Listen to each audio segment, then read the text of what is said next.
Pozdrav svima, danas je 24.3.2016. i prošlo 21 tjedan na Roakutan tabletama. Trebao sam snimiti ovaj video jučer, ali nisam stigao, tako da nema veze, evo snimam sad. Kako se sjećam ovaj tjedan?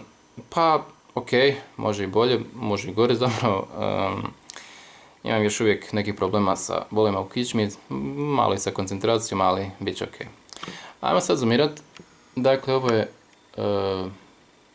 puno bolja lijeva strana. Još uvijek ima nekih problema sa crvenilom ovih ožiljaka, ali će se i to valjda izblijediti. Desna strana je isto bolja, mogu reći. Isto tako neki sitni problemčići. Ovo je jako suho. I uvijek to područje. Usnice su isto jako suhe. Moram stalno mazati s onim melemom.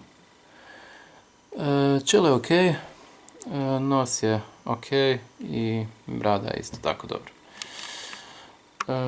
Jesam odzoomirao, jesam. Eto, to bi bilo to. 40